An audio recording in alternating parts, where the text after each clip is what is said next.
Assalamualaikum warahmatullahi wabarakatuh. Om Swastiastu, salam sejahtera untuk kita semua. Selamat pagi, saya harapkan semuanya dalam keadaan sehat walafiat dan selalu dalam perlindungan Tuhan Yang Maha Esa. Welcome back to my YouTube channel Waki Atin. Jangan lupa subscribe, like, dan komennya, serta bantu share di media sosial lainnya. Pada kesempatan hari ini, masih di topik pembelajaran daring, saya akan memaparkan materi untuk mata pelajaran kimia SMK kelas 10, yaitu mengenai ikatan kimia. Pada kesempatan hari ini, saya akan memaparkan materi ikatan kimia sebagai kelanjutan dari materi sebelumnya. Saya pada hari ini akan membahas mengenai kepolaran ikatan koovalen.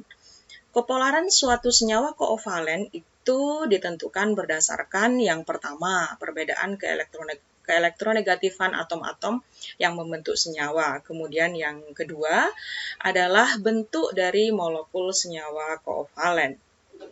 Senyawa koovalen sendiri itu dibedakan menjadi dua, yaitu senyawa koovalen nonpolar dan senyawa koovalen polar. Senyawa koovalen nonpolar itu terjadi bila dua atom non-logam sejenis atau dua atom non-logam yang mempunyai keelektronegatifan yang sama saling membentuk molekul atau momen dipol sama dengan 0 atau tidak terjadi polarisasi dengan ciri-ciri bentuk molekulnya simetris atau simetris ya. Jadi contoh molekul ini yaitu molekul sejenis, misalnya hidrogen atau H2, molekul nitrogen atau N2, kemudian molekul klorin atau Cl2 dan molekul oksigen atau O2. Kemudian contoh senyawa koovalen nonpolar lain yaitu molekul yang tidak sejenis ya. Yang tidak sejenis ini bisa terbentuk dari dua atom atau dua unsur yang berbeda di mana bentuknya juga simetris molekulnya ya. Contohnya adalah beryllium klorida atau BeCl2, kemudian beryllium fluorida atau BF2, kemudian ada BH3, kemudian ada BCl3, kemudian ada CH4 atau metana, kemudian ada CCl4, kemudian ada PCl5 dan SF6. Nah, sekarang apa itu senyawa koovalen polar? Jadi senyawa koovalen polar dapat terjadi pada atom-atom non-logam yang tidak sejenis ya, atau atom-atom yang mempunyai perbedaan keelektronegatifan yang besar ya. Dalam molekul koovalen polar, pasangan elektron milik bersama terletak lebih dekat pada inti elektron dari yang mempunyai keelektronegatifan besar. Jika dibandingkan kepolaran antara H, F, dan H dengan Cl, manakah yang lebih polar? Nah, jadi kalau ada soal seperti itu, tentunya HF lebih polar. Karena F memiliki keelektronegatifan lebih besar dibandingkan Cl. Kalau kita perhatikan, F itu di atas dari Cl ya anak-anak ya dalam sistem periodik. Jadi fluor dulu baru klor ya setelah itu ya. Jadi elektron yang dipakai bersama itu tertarik ke arah F seperti ini ya, bukan ke arah H. Karena itu keelektronegatifan F lebih besar dibandingkan keelektronegatifan H. Contoh-contoh dari senyawa koovalen polar yaitu ada asam klorida atau HCl, ada asam fluorida atau HF, ada asam iodida atau HI, kemudian air dan NH3 atau amonia.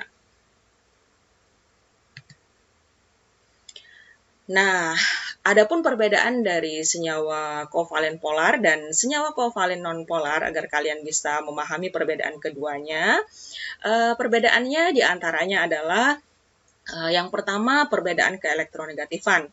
Kalau koovalen polar itu keelektronegatifannya besar, sedangkan nonpolar itu sangat kecil atau nol ya untuk senyawa biatom atau senyawa sejenis seperti H2, O2, N2, dan senyawa sejenis lainnya. Kemudian pasangan elektron ikatan. Pasangan elektron ikatan di sini PeI ya, untuk kovalent polar itu cenderung tertarik ke salah satu atom yang berikatan ya. Kemudian kalau senyawa kovalen nonpolar itu tertarik sama-sama kuat ya, tertarik sama-sama kuat oleh atom-atom yang berikatan. Sedangkan kalau senyawa kovalen polar itu cenderung tertarik pada salah satu atom yang berikatan ya, bukan pasangan elektron bebasnya. Kemudian mengenai pasangan elektron bebas atau PeB ya, untuk senyawa kovalent polar itu atom pusatnya memiliki PeB, sedangkan senyawa kovalent nonpolar itu atom pusatnya tidak memiliki PeB. Kemudian untuk kovalent polar bentuk molekulnya itu asimetris atau mengutup ya. Kemudian kalau nonpolar itu simetris atau proporsional. Kemudian mengenai daya hantar listriknya. Kalau senyawa kovalent polar itu mampu menghantarkan listrik, sedangkan senyawa kovalent nonpolar itu tidak dapat menghantarkan listrik ya. Jadi senyawa kovalent polar itu disebut dengan senyawa elektrolit, sedangkan kovalent nonpolar itu senyawa non-elektrolit karena tidak bisa menghantarkan listrik. Kemudian momen dipolnya. Momen dipolnya senyawa kovalent polar itu lebih dari 0. Kalau senyawa kovalent polar ya, itu momen dipolnya lebih dari 0, dan senyawa kovalent nonpolar, momen dipolnya itu sama dengan 0. Selanjutnya mengenai kelarutannya, senyawa kovalent polar itu hanya dapat larut dalam cairan polar lainnya, seperti air ya. Jadi senyawa kovalent polar itu larut dalam air. Sedangkan senyawa kovalent nonpolar itu umumnya hanya dapat larut dalam cairan nonpolar juga. Yang diistilahkan dalam hal ini biasanya itu diistilahkan untuk kasus seperti ini tuh like dissolve like ya. Nah, sekarang Ibu akan menjelaskan senyawa-senyawa apa saja yang melanggar kaidah oktet ya. Jadi kaidah oktet itu hanya dapat meramalkan rumus-rumus senyawa ya, rumus senyawa sederhana untuk rumus senyawa dari unsur-unsur transisi dan juga beberapa unsur lainnya. Beberapa senyawa yang melanggar kaidah oktet di sini adalah contohnya BeCl2 dan BeCl3. BeCl3 bisa juga BF3 ya. Kenapa di sini melanggar aturan oktet? Itu karena B elektron valensinya 3 ya. Ini 3, yang tanda silang ini milik B ya. 3 elektron valensinya ya. Kalian kan sebelumnya sudah mempelajari apa itu elektron valensi. Elektron valensi B itu ada 3. Kemudian F. F di sini atau pengganti Cl ya. Di sini misalnya BF3 ya. F dan Cl itu elektron valensinya sama-sama 7 karena dia ada di golongan 7A. Nah, ini dia punya F ya. 7 tuh 2, 3, 4, 5, 6, 7 ya. Karena semua senyawa itu berusaha untuk mengikuti kaidah oktet, maka B di sini mentransfer elektronnya ke F, begitu juga F sehingga terbentuklah ikatan ya.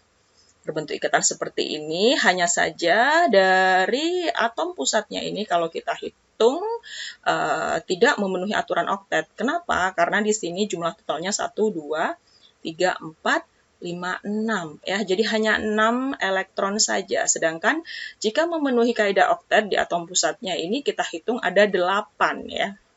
Ada 8. Jadi F3, BCl3 itu tidak memenuhi kaidah oktet. Kemudian ada senyawa lain ya dengan jumlah elektron valensi ganjil ya, yaitu NO2. NO2 juga tidak memenuhi kaidah oktet atau melanggar kaidah oktet. Ada juga senyawa yang melebihi kaidah oktet ya. Ini juga melanggar, diantaranya adalah PCl5 dan SF6. Kenapa PCl5 itu melanggar kaidah oktet? Ya, kita ketahui bahwa elektron valensi Cl itu ada 7 ya. Kemudian 7 di sini yang silang ini punyanya Cl ya. 1, 2, 3, 4, 5, 6, 7. Kenapa di sini Cl-nya ada 5? Sesuai dari jumlah atom PCl5, Cl-nya di sini ada 5. Jadi kita buat 5 ya. 5 atom mengelilingi fosfor atau P ya. Kemudian P sendiri itu elektron valensinya 5. 5 ini elektron valensi milik P ini disimbolkan dengan kotak seperti ini, ada 5 ya. Jadi kalau kita hitung jumlah elektron valensi pada atom pusat itu ada 10 ya. Sehingga tidak mengikuti kaidah oktet atau disebut juga melebihi kaidah oktet ya, atau melanggar kaidah oktet. Nah, sekarang Ibu berikan contoh soal agar kalian lebih paham ya. Jadi, soal yang pertama, manakah di antara senyawa berikut yang memiliki kepolaran tinggi? Di antaranya ada senyawa CO, NO, dan HCl. Kemudian di soal ini diketahui keelektronegatifan setiap atom adalah sebagai berikut ya. Jadi cara menjawabnya, nilai keelektronegatifan ini kalian bisa dapatkan dalam artikel tentang sifat keperedukan unsur ya anak-anak ya. Jadi pada bagian sifat keelektronegatifan atau elektronegativitas. Jadi pada molekul CO ya, C dan O ini, C dan O ya. Di sini yang lebih besar diselisihkan dengan yang lebih kecil ya, jadi 3,5 dikurangi 2,5. Selisihnya itu 1,0. Kalau untuk NO, selisih keelektronegatifannya ini N 3,0, kemudian O 3,5 ya. Jadi 3,5 dikurangi 3,0, hasil selisihnya adalah 0,5. Sedangkan pada HCl, selisih keelektronegatifannya H itu 2,1, kemudian Cl itu 3,0. Jadi 3,0 dikurangi 2,1, 0,9. Jadi perbedaan keelektronegatifan yang paling besar secara berurutan itu ada di CO yang pertama, kemudian HCl, dan yang terakhir adalah NO. Jadi kepolaran molekul dapat diurutkan CO yang lebih besar atau lebih polar, kemudian dilanjutkan HCl, kemudian selanjutnya dilanjutkan dengan NO. Kemudian contoh soal berikutnya, tentukan jenis ikatan koovalen. Apakah senyawa di bawah ini termasuk senyawa polar atau non-polar? Senyawa-senyawa itu ada NH3 atau amonia, kemudian ada HF, asam fluorida, ada H2O atau air, dan ada CH4 atau metana. Jadi untuk menentukan jenis ikatan koovalen polar atau non-polar pada senyawa poliatom di atas itu dapat digunakan langkah sebagai berikut. Jadi kalian tentukan dulu atom pusatnya ya anak-anak ya. Atom pusat biasanya itu yang lebih sedikit jumlah atomnya gitu ya. Kemudian yang kedua itu kalian gambarkan struktur Lewisnya. Kemudian kalian tentukan ada tidaknya PEB di sana. Lalu jika ada PEB, itu artinya polar ya. PEB di sini pasangan elektron bebas ya. Kalau ada pasangan elektron bebas artinya polar. Kalau tidak ada, itu artinya non-polar. Kemudian, untuk semua ikatan hidrogen itu merupakan senyawa polar. Itu kuncinya ya. Nah, setelah kita menggambar struktur Lewis dari keempat senyawa di atas, ya didapatkan sebagai berikut ya. NH3 ya, NH3 kita gambarkan seperti ini.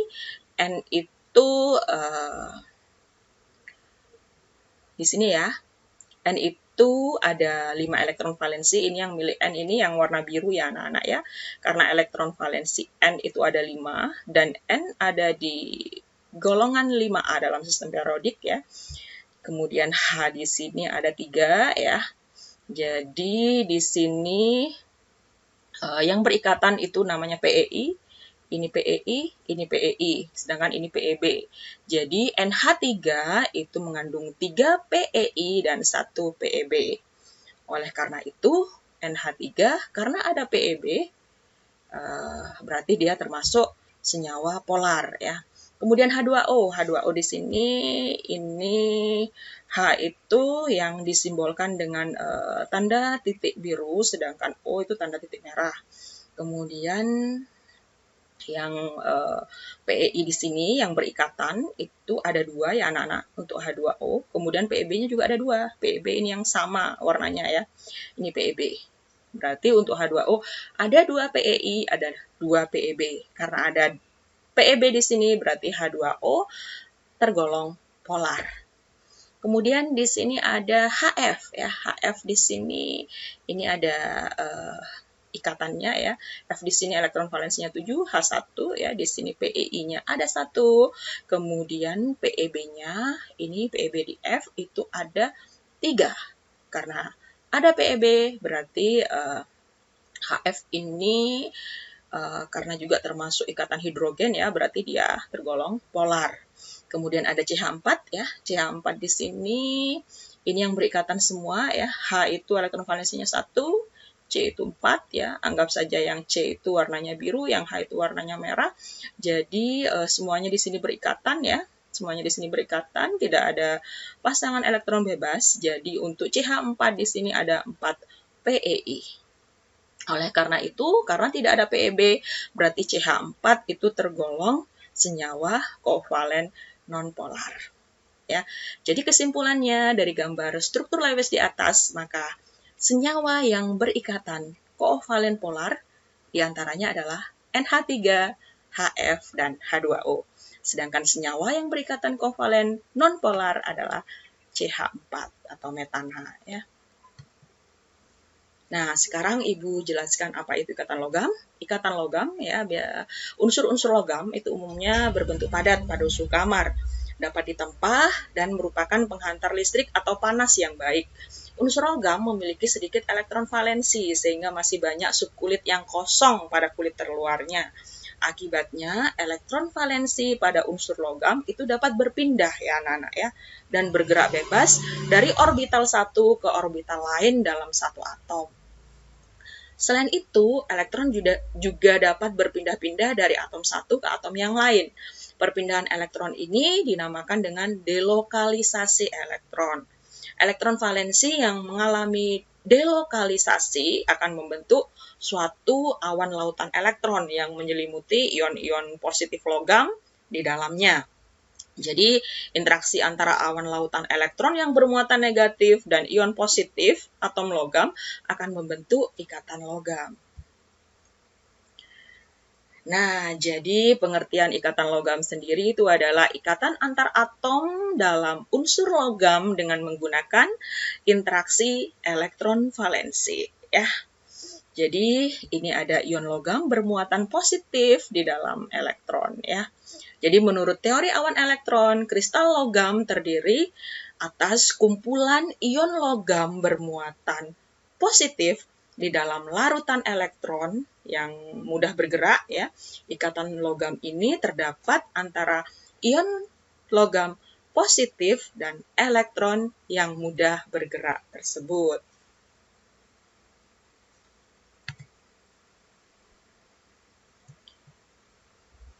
Nah, dari yang sudah Ibu jelaskan dapat ditarik kesimpulan bahwa ikatan kimia adalah ikatan antar atom-atom suatu unsur, baik antar atom unsur sesamanya maupun atom dari unsur yang lainnya. Kemudian ikatan kimia itu dibedakan menjadi 3 ya. Yang pertama ikatan ion, yang kedua ikatan koovalen ya, sedangkan ikatan koovalen dibagi menjadi ikatan koovalen polar dan ikatan koovalen non-polar ya. Kemudian yang ketiga ada ikatan logam. Kemudian ikatan ion adalah ikatan yang terjadi antara atom yang melepaskan elektron atau berupa unsur logam dengan atom yang menangkap elektron yang berupa unsur non-logam. Sedangkan ikatan koovalen adalah ikatan yang terjadi karena pemakaian bersama-sama pasangan elektron yang berasal dari atom-atom yang berikatan. Kemudian ikatan logam itu adalah ikatan antar atom dalam unsur logam dengan menggunakan interaksi elektron valensi. Nah, sebelum Ibu akhiri, Ibu akan berikan kalian latihan soal ya. Jadi ada 2 soal yang harus kalian kerjakan. Yang pertama, di antara senyawa PCl3 dan PCl5, manakah yang memenuhi kaidah oktet? Jelaskan jawabanmu dengan gambar. Kemudian yang kedua, tentukan jenis senyawa koovalen berikut. Apakah tergolong polar atau tergolong koovalen nonpolar ya. Senyawa yang harus kalian ramalkan itu ada BCl3, PCl3, CO2 dan H2O. Silahkan kalian kerjakan dalam buku tulis kalian ya, lalu kalian foto dan kirimkan pada aplikasi psikologi kelas ya. Ibu sudah buatkan kolom untuk pengumpulan tugas di sana. Nah, sebelum ingat ya, yang menyatakan bahwasanya the root of education are bitter, but the fruit is sweet. Jadi, akar dari belajar itu adalah kepahitan, namun akan berbuah kemanisan. Sekian dari Ibu, dan terima kasih. Sampai jumpa di pertemuan berikutnya. Wassalamualaikum warahmatullahi wabarakatuh. Om Santi, Santi, Santi Om. Salam Rahayu. Salam sejahtera untuk kita semua.